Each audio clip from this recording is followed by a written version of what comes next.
আজকে আপনাদের সঙ্গে শেয়ার করব আমাদের বাড়ির সামনে মহাদেবের ঝাঁপ। এখন বাজে বিকেল 5টা। আমি এসেছি, আমার ছেলেকে নিয়ে, ওর বাবা এসেছে, সবাই মিলে এসে গেছি এখানে ঝাঁপ দেখতে। অনেক লোক এসেছিলো আর এই ঝাঁপটা ভীষণ পরিমাণে ভিড়ও হয়। এর থেকেও একটা বড় খুব ঝাঁপ হয়, সেখানে আমি কোনো বছর যাইনি, কিন্তু শুনেছি সেখানে নাকি ঝাঁপটা আরও সুন্দর হয়। তবে আজকে আমি আমার বাড়ির সামনের ঝাঁপটাই দেখাবো। ওই যে একজন ওখানে আছেন, উনি হচ্ছেন মূল সন্ন্যাসী, যে আর কি উত্তরে নিয়ে আসছেন, আর প্রথম ঝাঁপটা উনিই করবেন। ওনার হাতে একটা বড়ি ছিল, সেটা নিচে রেখে উনি এখন উপরে উঠে গেছেন। উপর থেকে উনি প্রথম বাতাসাটা ছড়াবে, তারপরে আদার্স যে সন্ন্যাসীগুলো আছে তারা সব বাতাসাগুলো ছড়াবে।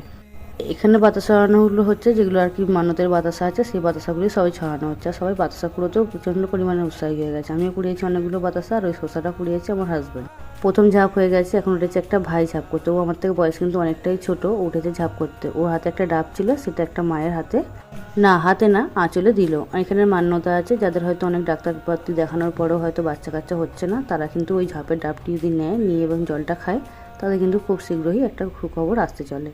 তো সেরকমই অনেকের মান্যতা আছে। ওই যে তর্ক করে লাভ নেই, বিশ্বাসে মিলায় বস্তু তর্কে বহুদূর। আমিও এটা মানি, অনেকেই মানে, আর অনেকের হয়েছেও শুনেছি। যদিও আমি নিজে কোনোদিন ট্রাই করিনি, ভগবান আমাকেও এমনি ভালোবেসে দিয়েছে আমার ছেলেকে।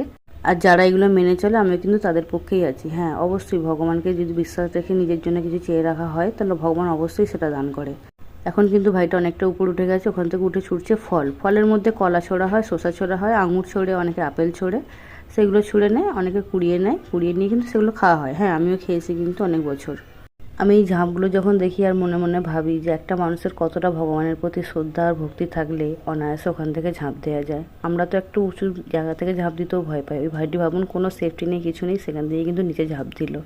যেখানে ঝাঁপ দিচ্ছে তার নিচে রাখা আছে দুটো খড়ের বস্তা, তার উপর আছে নেট। নেটটাকে সবাই মিলে ধরে রয়েছে, তার উপরেই ঝাঁপ দিল ভাইটি। ভাবুন একবার, কতটা মানুষের মনের জোর, কতটা মনের ক্ষমতার, কতটা ভগবানের উপর বিশ্বাস করে সেরকমভাবে ঝাঁপটা করলো। মোট আমাদের এখানে 9 জন মিলেও ঝাঁপ করেছে। এই বছর ঝাঁপ হতে হতে অনেকটা বেশ রাত হয়ে গেছিলো, প্রায় 8টা বেজে গেছিলো। অন্যান্য বছর 6টার মধ্যে হয়ে যায়, এবছর যেহেতু ঝাঁপের মানুষটা বেশি আছে, তাই জন্য আর কি অনেকটা লেট হয়ে গেছে। অন্যান্য বছর 5জন মতো করে ঝাঁপ দেয়, ম্যাক্সিমাম 5জনই দেয়। এই বছরই শুনলাম যে 9জন দিয়েছে। আসলে বছর বছর তো ভক্ত সংখ্যা বাড়ছে, আর মানুষের মনস্কামনা পূর্ণ হলে মানত থাকে, সেগুলোও ঝাঁপ দেয়। সব কিছু যদি ঠিক থাকে আর মহাদেব যদি আমার উপর একটু আশীর্বাদ করে, পরের বছর যেন ওর বাবা ওর নিজের ঝাঁপটাও করে নিতে পারে। আমার ছেলের জন্য একটা মানত করে রেখেছিল ঝাঁপ দেবে, কিন্তু এবছর তো আমাদের হলো না। এবছর আমাদের কালা ওষুধ আছে, 1 বছর কাটেনি, তাই জন্য আমাদের এবছর ঝাঁপটা হলো না। সামনের বছর যেন বুড়ো শিবের কৃপা আমাদের উপরে থাকে, আমাদের যে মানতটা আছে সেটা যেন আমরা ভালোভাবে দিয়ে দিতে পারি। এই যে এবার ঝাঁপ মোটামুটি আমাদের শেষের পথে, এটা এখন 7 নম্বর ঝাঁপ হচ্ছে। এখন এরপরে 2টো বাকি ছিল।